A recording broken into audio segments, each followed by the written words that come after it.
Welcome to Let's Talk Care, a podcast about research and quality of life in long-term care homes in Canada. I'm Marco Redden, joined by my co-hosts Mary Jean Hande and Emily Hubley. Each episode, we'll look at a different piece of the long-term care puzzle and share fresh perspectives as early career researchers navigating the field. So welcome to the fourth episode of Let's Talk Care, where we cover the topic of working in long-term care. And issues of staffing have kind of come to the fore during the pandemic. And we really feel that the topic deserves much more analysis and attention in the months to come as things kind of, play out in kind of uncharted territory that we're in right now. And the three guests that we have today are all kind of experts in their own kind of right on issues around working in long-term care but provide, very different perspectives. So we're very thrilled to have them. Prince Owusu, Cameron Lynam, and Stephanie Chamberlain. And I maybe would just ask if the three of you could introduce yourself and just explain a bit about your particular role in the Salty Project.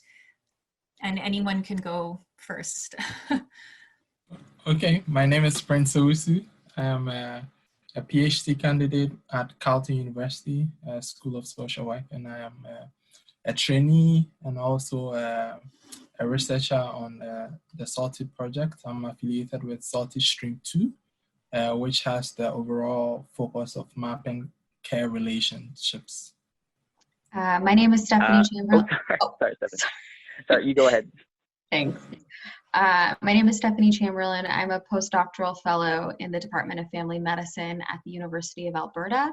And I'm on Salty Stream 1, and I'm on the group that's doing some of the quantitative analysis, looking at symptom burden and inappropriate practices at the end of life. And you're also affiliated with a TREC project as well, which focuses a lot on working conditions in long-term care. Right? Yeah, so I work as a TREC trainee as well, and a lot of my work is focused on looking at care aids, burnout, and other elements that influence their work life and the care that they provide to residents. And I used to work as a care aide as well, so a lot of my work is focused on kind of the care aid lens and the quality of the care that they're providing. So yeah. Great. And I'm Cameron Lynam. I'm a care aide from British Columbia, working for Fraser Health. And for Salty, I'm on the advisory group and basically just offering any input from the frontline workers' point of view. Thank you so much. I really appreciate it. So I guess just to kind of get started, I'm wondering if maybe we could just talk about from your various perspectives, what does working in long-term care look like? I mean, there's been so much media around this, but there really are so many different roles. So, what kinds of things do people, what kind of work is there to do in long-term care? What kind of tasks do people do? What kind of training? Those types of things. Cameron, you should go first as the current frontline provider. Yeah, absolutely. I feel like it's kind of like an ever-changing environment. I mean, every day that we go in, it's, you don't know what you're going to expect. From the outside, it may not seem that way. It kind of seems like it's, what possibly could change from yesterday. It's, you wake up, you do, the regular activities and you get care and food and everything. But I feel like the social aspects and the, the care, just, it changes every minute of every day. And it's kind of like, you never know what you're going to get sort of thing on an hourly level. So it keeps us on our toes. But as for training, for myself, it's just a certificate that takes less than a year. And it's honestly not too difficult. It's a lot of common sense and basically just listening, and being intuitive to the individual's needs. And yeah, it's not overly complicated, but it does have a lot of challenges. Mm-hmm. So you provide, kind of basic personal support care, but you said there's a lot of kind of relational aspects to it too that are kind of changing every day and every hour. Yeah, I mean, like the things like, helping someone get dressed in the morning or, bathing or assisting with, meals, that stuff usually stays, the same, but just on an emotional level, people have their ups and downs, and a strategy that might work the day before might not work today or tomorrow. So we're always kind of constantly looking at the situation and the environment, and seeing if we can, approach the day and sorry, I'm lost for words for a second. Yeah, it's an ever-changing thing. So every day is different. So yeah. Yeah. And Prince, you, in your involvement with Stream 2, you were going into a number of different long-term care facilities and kind of getting a sense of all of the different types of roles that people are playing and talking to workers. What was that like? What did you kind of learn from going into those facilities? It was very interesting for me. This was my first time actually going on the field to do research. But before then, I was also affiliated with a research project called Reimagining Long-Term Care, where I analyzed research data from different provinces in Canada and even outside Canada as well, in Norway, US, and Germany. But I think long-term care work is it's very complex. It's burdensome. It's lots of hard work, and it's also devalued and underpaid. So just in terms of as you were asking, the job that people do, and Cameron covered most of this, it's around the clock care. So from bathing to toileting to dressing up to feeding to helping people with mobility, it covers a wide array of different things, even to washing people's dishes after feeding them, and even cleaning their clothes as well, and cleaning surfaces to avoid cross-contamination. It's a lot of work, and it requires a lot of knowledge and a lot of skill. And as Cameron was talking about the social relations and the social aspects, it requires a lot of intuition and prediction also, and to be able to provide the care that's necessary to keep people safe, because these are mostly fragile bodies and people who are living with multiple comorbidities. So it's really, really, I don't know, but it's a unique form of care that people really do not think through, because mainly care is also feminized and not valued as much. So by feminized, you mean like mostly women doing it? Yes, mostly women doing it, and now in urban areas we are looking at a lot of immigrant care workers involved in providing care in long-term care. And also, because care itself is not valued as much, it runs into being underpaid, like in long-term care. And in the whole nursing sector, long-term care, it's mostly, if you talk to most nurses on aggregate levels, you realize that it's not the best place to be or to work. So it's not given as much attention, even when it comes to funding. So I think just taking a chip at it, at your question, I think long-term care work is hard work. Okay. And undervalued. Yeah. Mm-hmm. I think so, like, kind of building on what both of them have said, and we've kind of skirted around, there's a lot of invisible labor that happens that's not necessarily specifically articulated in training or in internships that anyone would do, or even in a lot of observational work in long-term care around these intimate moments of care. And Prince, I think he brought up a really good point about this kind of idea of like memory and pattern recognition. People don't realize that a lot of, when someone loses a button on pants or a shirt, that's a care aide or a housekeeper or someone who sees that and does that extra work often during a lunchtime, or they take it home and deal with that. Remembering that someone likes 2 sugars in their coffee, and being able to feed everyone and get everyone's coffee order in 10 minutes, going around a dining room and knowing exactly what everyone likes and doesn't like, and being able to course correct. So I think it's a lot of these intangible kind of relational moments of care, and things like monitoring someone who needs more clothing or socks and being able to communicate that to someone.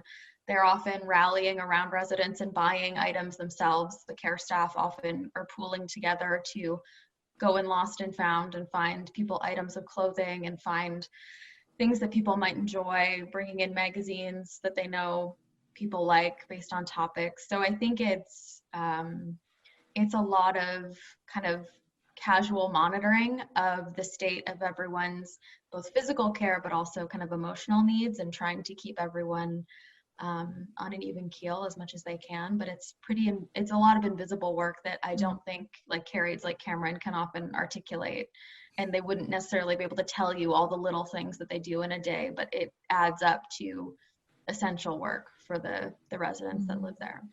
Yeah, I think this is great, Cameron. I like the perspective that you bring to it. I think also that a lot of this kind of intuitive and memory work gets discounted a lot in even policy and in practice as well.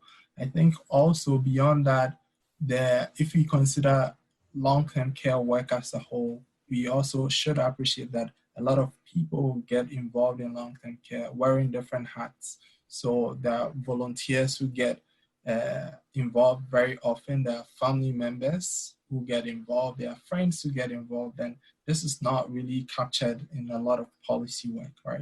Mm-hmm. So it's a whole like a village, as it were. It's a whole group of people. We initially, when we wrote the salty proposal, I think it was talked about as care constellations, like a whole group of people coming together to provide care, some of whom are recognized in policy and most of whom are not. And because of the emphasis on treatment versus the care relationships, the emphasis is so much on allopathic care and treatment, so very little is focused on in terms of the creating or engendering those conditions that would actually allow for people to connect on an intimate level for the kinds of care that we require, or the kind of care that we would call good care. So what I mean, if I strip it down, is that there's a lot of tension. There's no time to do the work. People are working short. So it's an extra burden to ask people or to require people or care aides to be emotionally connected all the time. And sometimes it gets emotionally draining and exhausting. Some people in the different researches that I've been involved in talked about just feeling numb and emotionally feeling drained from just from working in long-term care. And this kind of came up in our last episode too, where Prince, you can speak to this. There was this kind of tension around, how being living in long-term care can feel. It's kind of like Jim, one of our other advisory group members, was saying that being vulnerable is kind of inherent to living in long-term care, and there is so many things that happen that feel kind of dehumanizing, and he was saying, he feels that sometimes the staff, don't smile and ask, how is your day, or go that extra mile. And so we had a whole conversation on like, why is it that people don't do that, and the kinds of constraints on workers. And so, what you're saying, Stephanie and Cameron, like, workers often do put in this extra work. It's often invisible. It's often not compensated. And yet it's still not enough. And I guess, and you're saying, this is different than other types of care that maybe take place in other, in the home or in community settings. Like what is it about long-term care that makes this work, this kind of relational work, invisible or never enough, I guess? I mean, I think Prince he's kind of been talking a lot about the feminization of the sector. If we think about why long-term care is such a unique space, if we think about it in a healthcare context, it's the space where pretty much universally, the people that are living there will pass away there. They are the oldest that are going to be in a care setting. It is staffed largely by women who are middle-aged and often from racialized backgrounds. The people who are residents in long-term care are typically older women, many of whom are widowed and have outlived partners. So the setting itself is already like an ageist and sexist space. And I think it's also something we talk a lot about around like the nursing profession, is this idea of like professionalization and really trying to focus less on the vocational, feminized, caring aspects of the job and really on the actual, the professionalization of the work. But care aides have really not necessarily risen to that space because of the nature of the work that they're doing. So I just think it's an area that's easily neglected in health policy and in funding, and it's just a space that I think there is a lot of good things that are happening, but the magnitude of the challenges are often just very easy to highlight. And the decision to try and overcome some of those challenges would take a huge policy, funding, structure. It's a system that would require a significant shift. And to do that would be to actually have to acknowledge that quote unquote unskilled labor and laborers deserve attention and deserve some sort of focus. And I think that's been just an inherent challenge. If there were a lot of physicians that are traditionally white males, if they dominated the workforce in long-term care and they dominated, if it was a male space or a space where, there wasn't necessarily this group of people providing care, I think it would be a different conversation about what it looked like and why we respected it. So tricky. Yeah, I mean, there's just so many different things that you bring up. I mean, and I know that, Carol Estabrooks, who's a lead on the project, on the Salty project, talks about, just, how we value the people who live there too. Like, how do you value care for people who don't have the same value as maybe other healthcare recipients in our society, right? Like you say, they're close to death. And I know I've heard Dr. Estabrooks talk about, they're not necessarily contributing, they're not going back into the economy and, producing quote unquote value for this, the type of economy that we have. So it really is, I think, it seems like it's easy for people to forget or not prioritize. Yeah. Yeah, it's also because we are living in neoliberal times that a lot of emphasis is on productivity, efficiency, and being effective, and just capitalist ideology shape much of what we do.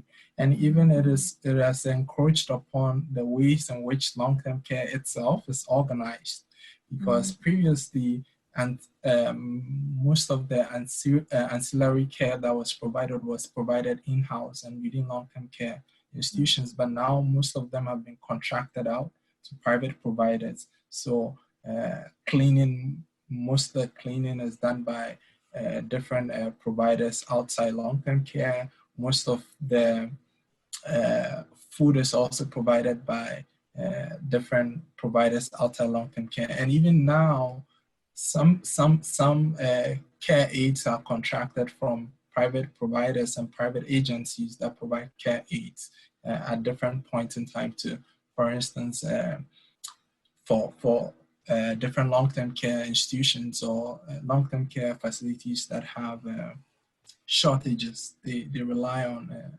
providers outside to provide staff, for instance. Away from even that whole aspect of having some neoliberal ideas in long-term care, I think Tamara Daly has also talked about even new public management within long-term care itself, the ways in which long-term care is managed. And I think this has had effects, especially on care aid work and or personal support worker work. It depends on which province you're in. I think it's had massive effect on the ways in which that work itself is organized and the levels of autonomy that people have over the work that they do within a particular shift and how they make decisions on a regular basis. It's like, it's everywhere. It's sometimes it's insidious and people do not actually appreciate and acknowledge how much we are stretching out care from the care providers. Like we are now requiring, as Stephanie talked about, it's the professionalization of care also has an adverse effect on care aides and orderlies, because that's not considered as professional and it's considered as just care, and it's devalued, and you do not need a lot of experience to do that. You do not need a lot of education to do that. So it affects the pay that is given to them. But if you consider the levels of training that are emerging, they are requiring them to do a whole array of different things, and like wanting them to be able to know a whole different things. And it's sometimes it's just to observe them on the field. It's sometimes very draining. You see a lot of people going through a lot of emotions, just being tired physically and having to think on their feet and having to be able to pay attention to everybody. And we are requiring a lot by giving them very little. And as a society, I think we need to reshape our thinking and our ideologies and about how we value the most vulnerable in our society. Because if you think about it, nobody wants to be that vulnerable. Like, we live in a society that prides itself in individualism and being able to control, having a sense of control. And so when you lose it, you become excessively vulnerable. Although you're vulnerable, your agency is sometimes taken away because of society's perception of who you become. So I know I've said a lot of things and I'm just, but yeah. I really, so thinking about vulnerability, this has come up a lot in some other stuff that we're working on.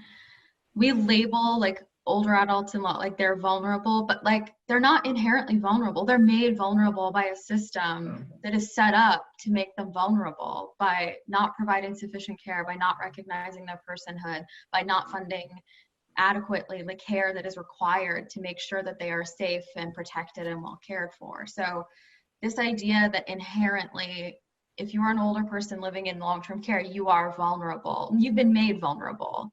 Like the second you moved into that place, you've been made vulnerable because there's a system that we cannot necessarily ensure that you will not necessarily like have issues with quality of life or quality of care. You're not a vulnerable person, but you've been deeply diminished by a system that has its own inherent vulnerabilities that we can't seem to fill these kind of gaps in. So I think there's always this kind of like push and pull where we kind of like place vulnerability on people when really like we've created a perfect storm where any vulnerabilities someone might have had are just exacerbated in the setting, you know? Yeah. So it's a really challenging, I always have to catch myself, like the language is something that I've been struggling with a lot thinking about it, because sometimes it's just a really tricky situation. Yeah, I totally agree.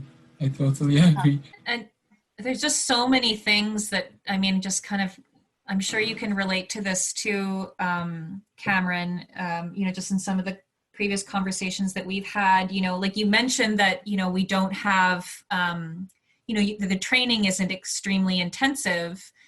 And so there's this assumption that the work is, you know, unskilled or, you know, intuitive. But, you know, I think we had this conversation. I think there is an op-ed that came out of Stream 2 that was talking about, you know, now there was this period in the pandemic where people were just bringing in like the army or whatever in some locations. And it's like this understanding that somehow like the work is so easily replaced, or that the workers are replaceable. And, you know, there's, like you were talking, Prince, about, you know, contracting in, and it's kind of like this whole fragmented kind of hodgepodge that is a perfect storm in a pandemic. And there's just the invisible work that's done, the unpaid caregiving that happens, all of that seems to completely vanish when trying to, from our, emergency responses and stuff like that when a pandemic hits. I don't know if you want to kind of comment on that, or, I just remember you talking, Cameron, about, things that you feel that you have learned and you do in your day-to-day that you feel that people who are maybe higher up in management or even the physicians are just completely unaware of, and getting directions that just don't make sense based on what you know from the day-to-day realities and what's required in a difficult situation or even like a crisis situation on the floor. Yeah, I don't even know why I downplay what we do sometimes. Like, I'll often refer to myself in conversation as just a care aide, and it's become so habitual, and I don't know why I say that, because we do a lot of things that, like you said before, are unnoticed and kind of invisible. So I don't know why I don't even recognize that myself as something that's extremely valuable. I mean, like what Stephanie said about, the coffee, for instance. I mean, it's kind of absurd that I know 100 different residents and how they like to be dressed, what they like in their coffee, where they like to sit, all these kind of, things that aren't on paper, and it's just like all up in your mind, and you just know exactly what to do and how to do it. And then when it comes to the schooling, again, I downplay that. It's, it is common sense for the most part, but I feel like the things that we learn in the classroom won't necessarily be exactly how it's going to be, on the floor. And so many things I've learned just by interacting with the individuals and, having a conversation with them and realizing, okay, well, if I put these socks on you this day, you're going to be, more upset, and you'll be stripping off these clothes, and you might, have an agitation later. It's all things that you just never think of. Even the family members, they'll say to us, I've lived with him for 40 years, but I've never known that he didn't like this, or this is something that calms him down. And it's interesting to see that we pick up on this, just with little interactions with them every day, when we do have the time. I mean, most of the time we are running around, trying to get a bath done or get meals prepared, or, clean up a mess. Someone might have, become incontinent, who knows? And it's just really funny that during the pandemic, they just reached out to basically anyone to come in and do this work. When it does, I feel like it does take a special person to do this, at least to do it well. I mean, you can put bodies anywhere and put them in a uniform, but when it comes to dealing with someone that's so vulnerable, and not to say that they are all vulnerable, you have to have empathy, you have to have compassion, and you have to be willing to sit down and slow down and realize that you are now in their home. For lack of a better word, it's not a home, but it's not their home, I should say. And I feel like the healthcare workers sometimes see it more as, this is my job, as opposed to, this is your home, and I'm here to help you, and not, how can I help you here? So I feel like we lose track, and I mean, it's so stressful that we kind of lose perspective on why we're doing this and how we can do it better. And instead we're, kind of just rushing to get through the day and to finish all these tasks and to do the paperwork that we don't have time for. So it's interesting to hear it coming from other people, because all the things that we do that go unnoticed, I don't even notice it sometimes. I mean, I can't even count the amount of times that I've bought things or brought in things from my own home, to give to residents, because I know they would like this. I know that they could benefit from this, whether it be a board game or an article of clothing, or, a picture of something I was trying to explain to them. It's really nice to hear it from other people. And like the article that you said from the other stream that they published, that was, really refreshing. Yeah, I mean, just this idea that not anybody can do it, and not all workers are the same or equal, No. I think it's so, when you brought up the military during COVID, so we've been talking a lot about, and like I'm sure Cameron has like felt this more than anyone, this idea of like, you can just put bodies there. It's just like throw on a pair of scrubs and like we've solved the problem of long-term care. And as someone who's not working right now, like in long-term care, but has been around it, and seeing this like national headlines around like, we got to do something about long-term care, the military report, it is unbelievably frustrating because the people that work in long-term care, the family members, residents, researchers have been like ringing a bell that we have problems that are fixable with, you know, an actual focus and a national attention on it. And for it to take, you know, like the military, and say what you will about like a masculine, you know, all these systems of like, well, once they say that something's wrong, well, now we've really got to think about this. Meanwhile, there's been, you know, researchers and advocacy groups and, you know, people in the system for decades and careers trying to say that this is important work and we're not valuing it and we are going to hit a crisis. It's just like, it's very frustrating, the idea that they can just put bodies and say like, you know, they've noticed these challenges. Yeah. Like, No, like yeah. Cameron, I've been telling you that there's these issues. And so it's very frustrating as someone who's watching it all kind of unfold on Twitter. And it's outrageous that somehow we pay more attention when the military, who's only been there for like a week, they say it and all of a sudden we take it seriously. You know, it just shows like the power dynamics there, you know? Yeah, it's part of the sexist and the ageist society in which we live in, right? It's a lot of care is considered something that comes natural to women, so it's like undervalued. So, and COVID really exposed the long, like it's been long that researchers have been trying to echo that we need to work to improve long-term care. But COVID really exposed it. When you look at the death rates and the disparities across the population, it's really telling. And I hope some of the strategies that were utilized, those that were good, should perhaps continue. But you never know. People, especially the private providers, they're just doing the bare minimum and not doing anything extra. So I am sure if major policy changes do not happen, we might just revert into the conditions that were just there before COVID. It's very sad to think about that. I mean, I guess the thing, like you say, it has shone, you know, much need, like I think there was this Royal Society of Canada report that came out, and they did a review of all the kind of research and kind of reports that have come forth in the last 50 years. And I think they were saying like, people have literally been saying the same thing over and over and over for 50 years, you know, and it's like, there's like, people aren't listening or they're not willing to make change. And, you know, the COVID pandemic has put this in the kind of spotlight, at least for a while. And it was interesting for me. I just wanted to share, like, just part of why we decided we really wanted to have this episode is I was talking to a friend, you know, fairly early on in the pandemic, and she didn't have any experience with long-term care. I don't think she knew much about it at all.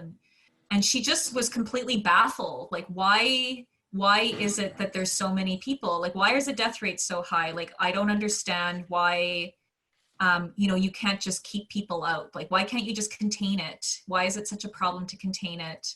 And I know that there's been so many articles about this, but I feel that, you know, if you don't have any kind of background or experience with long-term care, I think that people are genuinely don't understand. Like, why is it that things can't be contained? Why is it that, and even when you talk about the vulnerability, like, you know, we fixate a lot on, you know, older people, they have these comorbidities, you know, the COVID is going to disproportionately impact them just because of their kind of physical or their, diagnostics symptoms. But, you know, at the same time, we know that there are a lot of structural issues. So I'm just I mean, I guess just for people who might not have that background in long-term care, like how would you respond to somebody like my friend who's just like, I just don't understand like why this is so out of control and why it's still kind of like out of control. You know what I mean? I think people have no recognition. I think it's interesting. My supervisor, Andrea, talks a lot about how there's no, like, long-term care isn't in the media. We have like the Grey's Anatomy and like we have an idea of what acute care settings and hospitalist settings look like. So, but for the average quote unquote person who maybe doesn't have a relative in long-term care, has no working relationship, you would just assume some of these things are, of course, they're going to be this way. So like a good example in this summer was people's outrage that long-term care didn't have air conditioning. Yeah, I've never worked in a nursing home that had air conditioning. You would put like towels in ice buckets around your neck and just try and not pass out in a bathroom, like giving someone a bath on a 35-degree day.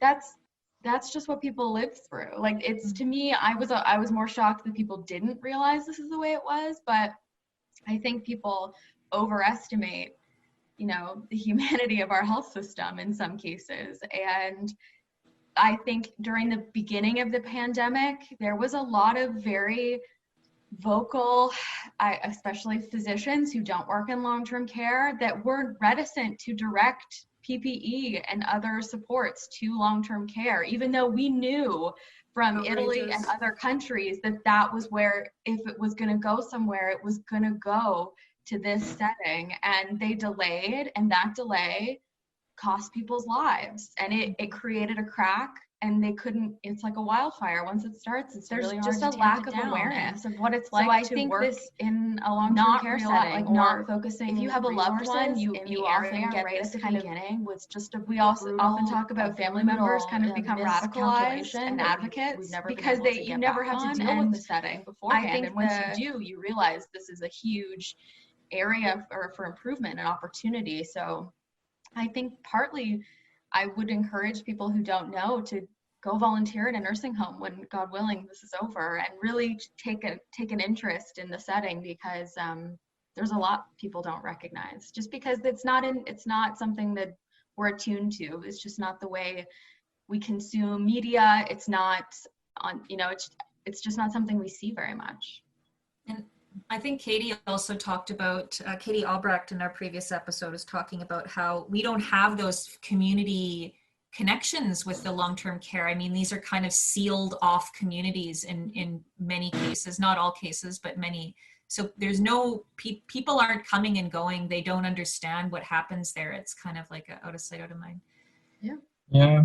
And in other countries, I believe from the Reimagining Long-Term Care project, there are countries that situate, like are deliberate about where they situate long-term care. So it's close to either public transit or close to where students go to school. Like they are at a place that's central to community. So people engage, or they can, even if they do not engage as much, they can observe and see and know that this is here.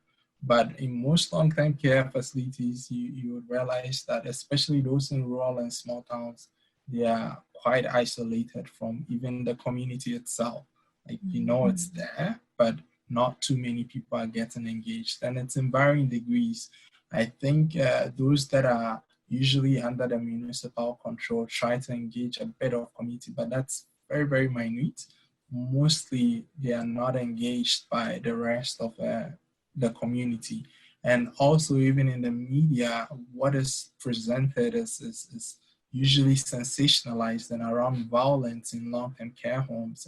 And so people kind of just hone in and zone in on the violence and forget about all that happens. It's like, oh, people are being treated badly and poorly in long-term care homes, and that catches like a lot of people because it's sensationalized in media, and people do not recognize that these especially care aides or personal support workers are working with these people 24/7, and sometimes they are being hit and abused a lot, a lot of different slurs, and they do not even report them because they consider it as part of the job, right? And if one care aide did something that's wrong, it just gets blown apart like that. People begin to think about long-term care workers as people who just abuse the residents, which is very, very untrue. But it's just part of the media sensationalization that goes on against long-term care workers. There's been a lot of, sorry, I was just going to say there's been a lot of blame, like a lot of people have blamed long-term care workers even for the pandemic, right? Like the problems in long-term care have been blamed on those care workers as well. I'm sorry, I didn't mean to interrupt you, Cameron. I'm sure you can, you know, you've had to probably explain a lot of this to your community of, you know, family and friends too. Yeah, I just wanted to touch base on what Prince said about it's all a part of the job when it comes to violence or things like that. And I'm ashamed to say that I'm guilty of the mindset that it is a part of the job when it definitely is not. The idea that we would be hit so often that we wouldn't report it because it was, oh, well, this is just how this resident, you know, interacts during care or during. Cameron? I can't hear you. Hello? I think we might have lost him, unfortunately. I'm not sure if, I feel like he was about to say something really important. Oh, sorry. My call dropped for some reason. Okay. I guess it didn't like what I was saying. we were waiting on pins and needles for you to share whatever you're going to share.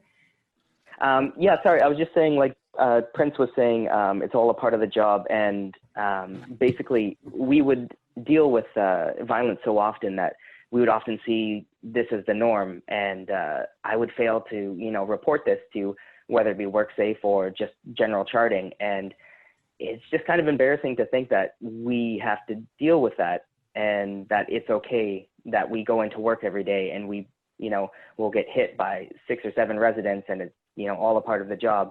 And it was, you know, a long time before I realized that we can't actually bring attention to these problems if we don't report these problems. You know, if we talk about it amongst ourselves, oh, you know, like, oh, Mr. W hit me today and it's, oh, haha, you know, that's a normal thing for him. But unless we have that in paper and unless we, you know, take that evidence and say, you know, things need to change, we need more support, you know, we need, you know, these meds to be reviewed or whatever, you know, whatever kind of behavioral intervention needs to be done, that can't be done unless we, you know, actually, you know, document this.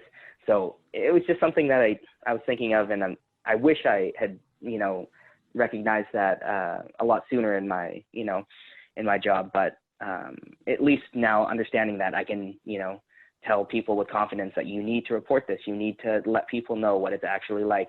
And, you know, some people might be afraid that it reflects badly on the type of care they're given, because a lot of times management might say, you know, well, how was your approach? What did you do? Which I feel is very unfair, because when you're dealing with someone with a cognition issue, you know, your approach could be, you know, spot on, and yet you'll still get a nice cold slap. But it's just kind of interesting. When you're taking a lot of like responsibility for a lot of like complex challenges with long-term care, right? I guess I'm just thinking about some of the research that some of the people in Stream 2 have been involved with, like talking about, you know, how, you know, these instances of, you know, violence are less common when, you know, you have better funded systems and more support, and, you know, workers can develop, you know, they can take time to do that kind of relational aspect of their care. They can prioritize that more. There's more, you know, I mean, there's just so many things that can be done that are not just about what the care aide is doing, right? To kind of improve the situation. But we don't, you know, that's not necessarily what the media focuses on. It's not necessarily what policy focuses on, you know, at least in my understanding. Yeah. Yeah. I mean, you're more likely to see a CBC, you know, news, little news blurb about, you know, a patient being, or an individual being, you know, treated poorly, as opposed to, you know, any way to glamorize kind of the healthcare professional. at our level. But I mean, obviously it is, terrible that kind of thing even happens. But yeah, it's always kind of skewed in one direction.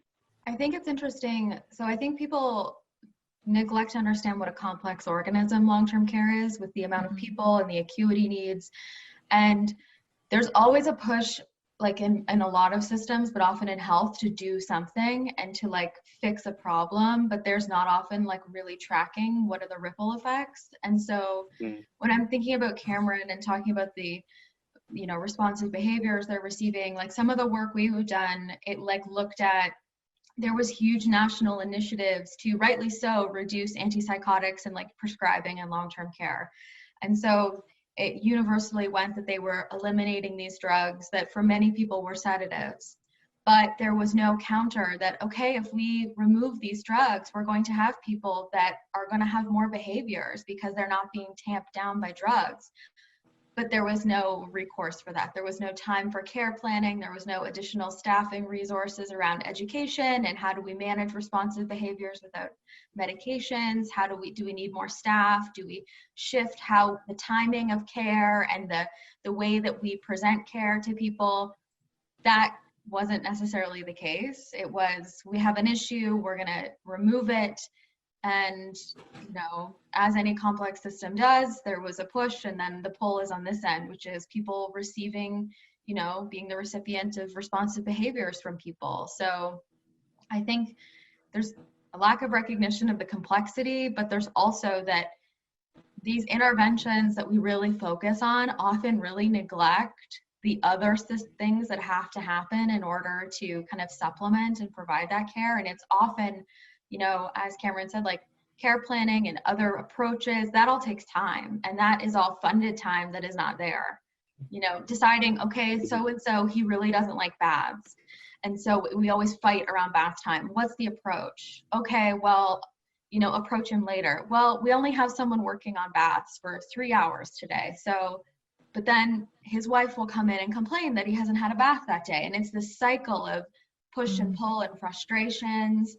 But it's because at a system level, there's really no space for ingenuity and creativity and people and brainstorming. It's just like, do this, figure this out. And if it doesn't get done, it doesn't get done. And so I often think about these challenges that the carriers are dealing with, that it's a downstream of so many decisions that were not theirs. There's so many things that happened to bring them to this place, and they're kind of the recipient of all of those decisions. And so it's a tricky workplace for them, for sure.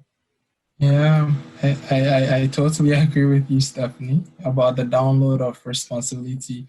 And it's over time, it's getting worse and worse. And even if you think through the people who are now getting even into long-term care, these are people who have now higher levels of acuity, having to deal with multiple comorbidities, going into long-term care at a later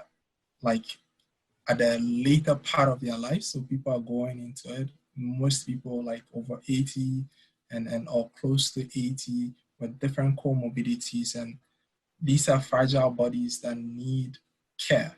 And care is not just about providing medication or treatment to the different ailments. Sometimes it's about sitting, it's about chatting. And most of these population also have dementia, if you want to make it even more complex. And it requires a lot of skill and attention and training also to be able to handle those unique conditions that people are presented with on a daily basis. If you even look at the interactions that care aides are required to have with residents, it's not there. When you look at time, the time to care hours are very, very limited, to the extent that you do not have enough time to do the task, not to talk of have extra time to chat or just engage with people.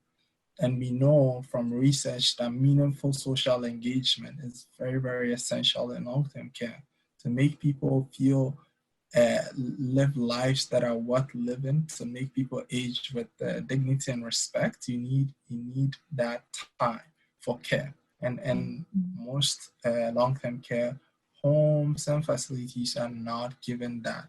Workers are stretched thin, and they have to do a lot of things at the same time and engage also with residents. So going back to community engagement, I think there's that disconnect between what society or community thinks and what actually happens in long-term care. And it's also because some long-term care facilities are not even having that opportunity to engage. A few of them do.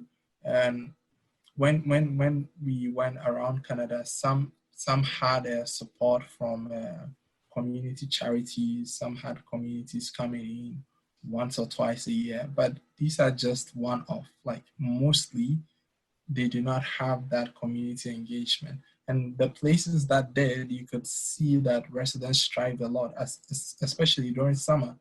Community members could come in and just do different activities. They had different sales that they could put up, and residents would make beads or make something to sell out, and it was just a nice thing to see pictures of, right? But that disconnect between community and long-term care also plays a role in this whole ideology and thought of long-term care. People in long-term care as being so fragile, as losing that sense of control over their bodies, and this whole idea of vulnerability, and just how we all feel about losing control. Like, we don't think it's a good thing, and so people even question. I just read Prof. Susan Bradley, who is my supervisor. She put a post in Ottawa Citizen, and someone was so upset in the comments. Someone was so upset that tax dollars were required to go to long-term care to provide care for people, right? And you could take a look at it, but that's how ageism, like, right, and ableism, yeah. Are they upset that tax dollars pay for hospitals and paramedics? Not at all. For long-term care, that's a huge problem. It's like, it should be the responsibility of families and not for, it's a whole blab there. But this is the kind of society I think we need to reimagine how we want to take care of people who have different comorbidities, who are going through a lot physiologically and psychologically and sometimes emotionally, how we want to take care of them. And if you really consider what Canada is doing, when you look at it broadly, now we are having a lot of people from different countries, immigrants, get into those spaces. Instead of investing into it, we are looking for the cheapest labor that we can get, right? And that's not a way to go, especially when it comes to the lower levels that we consider unskilled. That's what's happening. And I know, Mary Jean, you shared an article with me about what happened in Halifax, Northwood. And what happened during COVID was that a lot of asylum seekers were just brought in to work through different agencies. When COVID hit Northwood, very much, there were about, at some point in May, about 157 residents with active cases, and there were about 37 staff members with active cases as well. And there was lots and lots of fear. And asylum seekers through agencies jumped in to help. And when things were getting more in control, their hours were just cut, and they felt used and dumped in that situation. I think more needs to be done in terms of long-term care work and improving especially the conditions of work in long-term care. I think that's where we can start thinking about quality of care and quality of life, when we are also very much invested in trying to understand how we can ensure there is quality of work. Because bodies are actually involved in this kinds of work, but they just get usually sidelined, and people do not really recognize that. I just don't think people have any respect or understanding of really, so to me, working in long-term care, and my mother is still carried, people don't understand during this COVID situation, like care aides especially are always having to help with death care, and that's a big part of your job. And especially when you have like flu season, a regular flu season, you can have many residents pass away on days at a time, and the emotional burden that places on staff when you leave one day and you come back and the residents that you've spent a significant amount of time with have passed away. There's a huge, this pandemic will fundamentally change people that, like, the staff that are there will never forget this for a lot of reasons, but it's also just the huge moral distress that they're dealing with, knowing that it could have been better and this didn't have to happen. And I don't think there's just any understanding of, you know, I really take Prince's point that a lot of most nursing homes are not integrated into a community in the way that we would hope. But in rural areas, for the most part, a lot of people that are working in the nursing homes have relatives that are there. Their neighbor's mother is there. You know, your teacher from elementary school is now a resident in there. And so the idea that you are watching this happen, and that, you know, we've had to watch loved ones that you work with every day and you see them become diminished, and then you have to help with death care. Like, this is like, these things are challenges that these staff will never forget, and it could have been lessened, and it didn't have to happen. And I just think, like, the idea that they're throwaway, that staff, they can come in and they can come out, and we don't need you when we don't need you, and when we need you, you're an essential part of the health system. I think it'll stop a generation of people from wanting to work in long-term care. It'll just, if people can leave the workforce, they might. And if they, you know, right now, I can't imagine being in Cameron's position and having to, you know, feel like all of this judgment and all of this fear from people, because that's just not going to go away easily. This is going to be with us for a long time, as it rightly should. People need to remember this time. And just the tremendous, you know, pressure and responsibility. I mean, it's just crushing. I think I was reading somewhere, I'm sorry, I don't remember, I'll maybe find it and put it in the notes, but that there was, somebody had estimated that there would need to be like $2 billion like invested in like attracting and retaining and properly supporting people in the long-term care sector, to work in the long-term care sector in Ontario alone. Like the impact has been so great, and the workforce is so decimated. It's just, and yet there's just no financial commitment. You know, it's like, it's frustrating. I have worked around government. There's always money. When governments are compelled and they care, there's money. Yeah. You know, I live and work in Alberta, and the movement of resources is it shows your value and what you value. There is money to fix long-term care. It costs a lot, and it would be a tremendous financial decision for a provincial, federal, territorial, whatever level, but there is money. There's always money to decide to fix what you want. You can bail out private companies, or you can invest in care that your citizens have spent their lives paying for through taxes and other avenues. So I really can understand that when people hear, like, you know, $2 billion in Ontario alone is just an outstanding number. Like, I couldn't imagine, like, but at the same time, we have to decide, like, this is the first thing like this has ever happened. It's going to happen. Like, these things happen, and we can do it. We just have to decide that we want to do it.